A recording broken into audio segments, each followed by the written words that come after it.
This imagery has continued just to indicate that the bestiality in a man. Even modern neurology recognizes that one part of your brain is that of a reptile. There is evidence to show that the reptilian brain can become more transparent and starts communicating with the outside part of the brain. Namaskaram, Sadhguru. I want to know what is the significance of the form of Mahishasura at the feet of Lingabhairavi and the That means a man was killed by a woman. and the bull form at the sides of the yantra. Do you understand the question?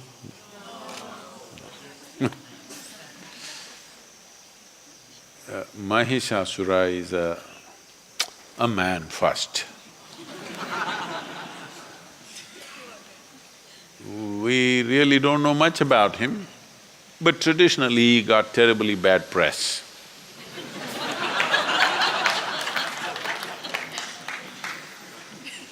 So he was supposed to be bad.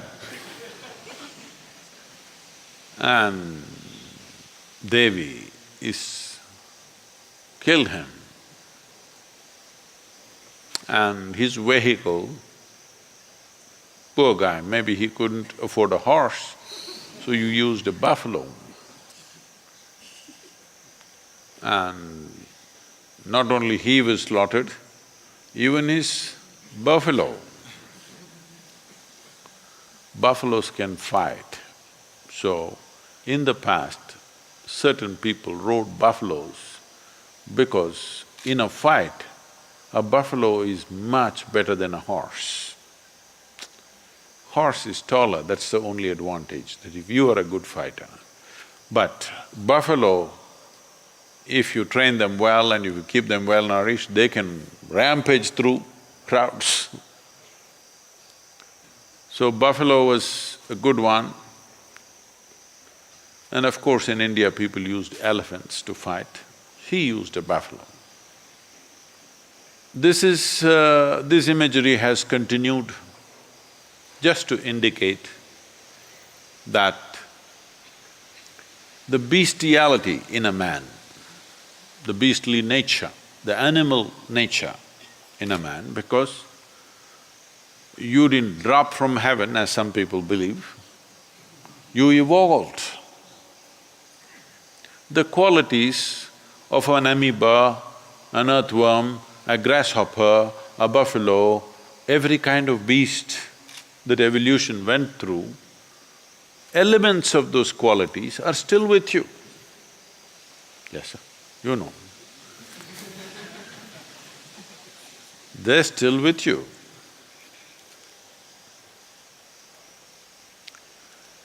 So,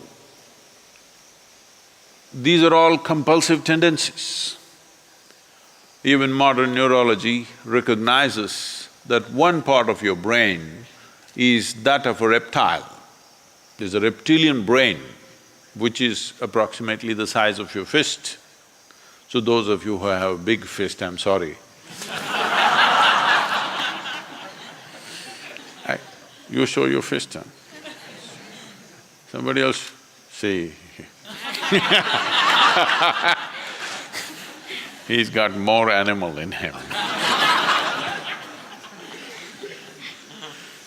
So, the evolutionary process, the modern neurology recognizes that there is a part of your brain which is reptilian.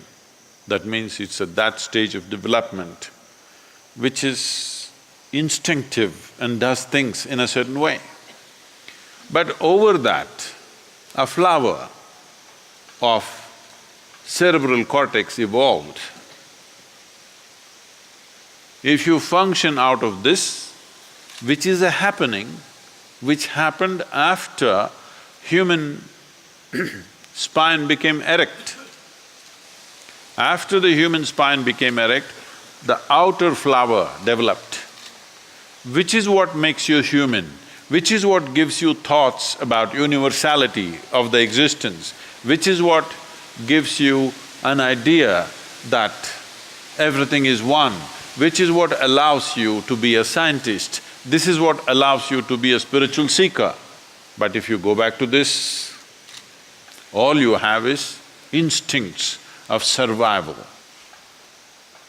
So the entire process, the human effort through education, through spiritual process, through meditation, everything is to move away from this and function from the outer dimension, which is a more recent happening, but this gives you a sense of seamless way of approaching life.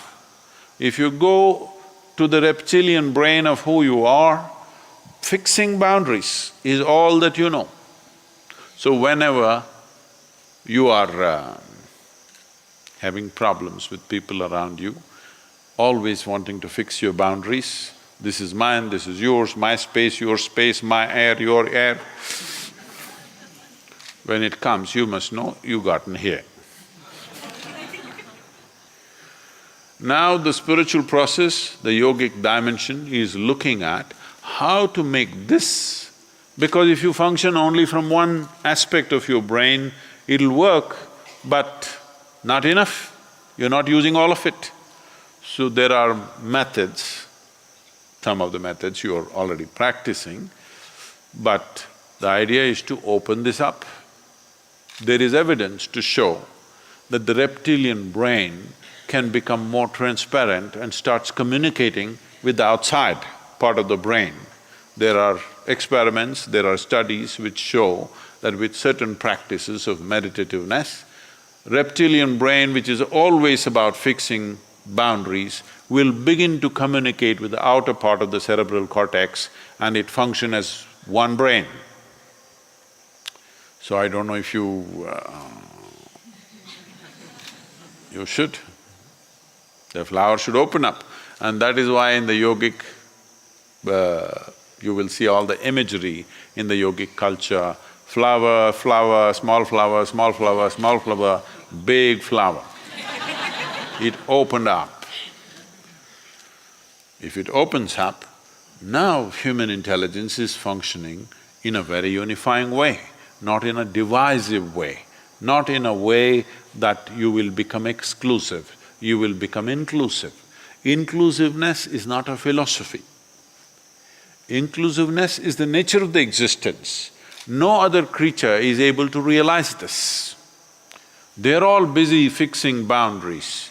The dog is peeing all over the place, not because of urinary problems, but he's establishing a kingdom, pea kingdom, of course.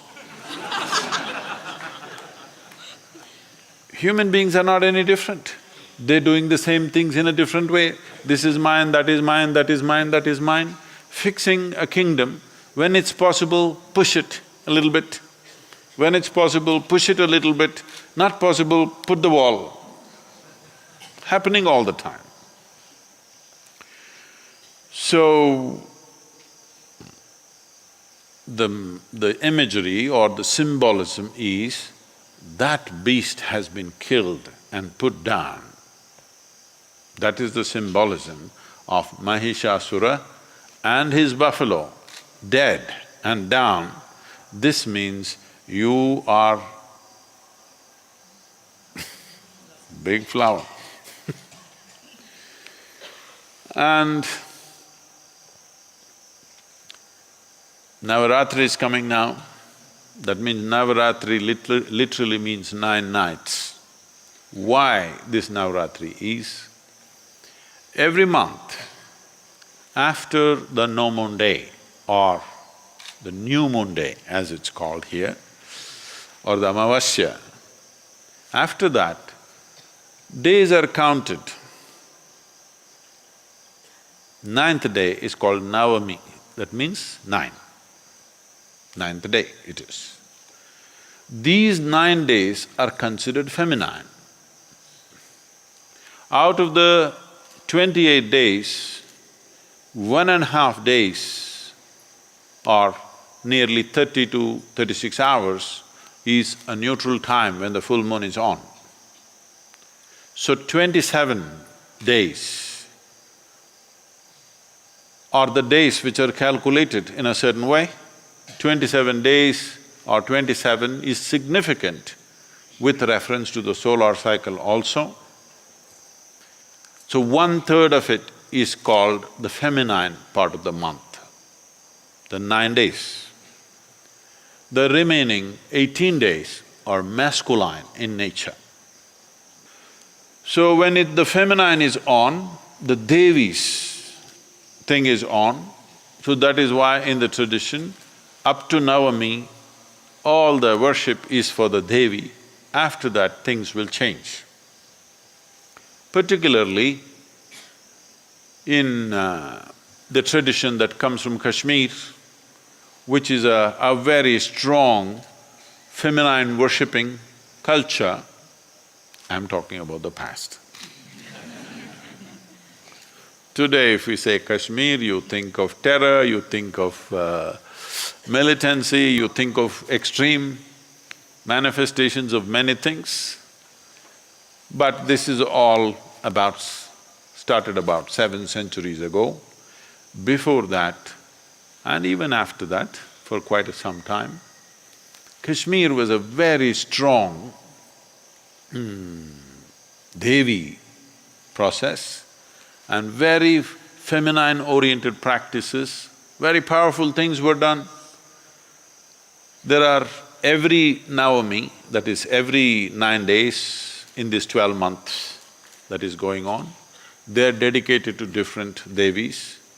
The one that comes now, which is called the Dasara, or the Navaratri as it's largely celebrated, this is dedicated to Devi Sharada. This was considered most important because Sharada is the goddess of learning. So among the various things that a human being can do, this tradition held learning as the most important that a human being can do. He can fight, he can win, he can conquer, he can run. But the most important thing that a human being can do is they can learn. That is the significant aspect of who we are. Other creatures can run faster than us, they're stronger than us, they can do many things that we cannot do, but they can't learn like us. So this Navaratri, which is coming now, end of September, or no, beginning of October, I think, is dedicated to Sharada Devi, the goddess of learning, because this is unique to us. This is the pride of being human, that you can learn just about anything. If you're willing, you can learn. Even if they're willing, the other creatures cannot learn. So this is the most significant Navaratri dedicated to Sharada, and you must prepare learning something. And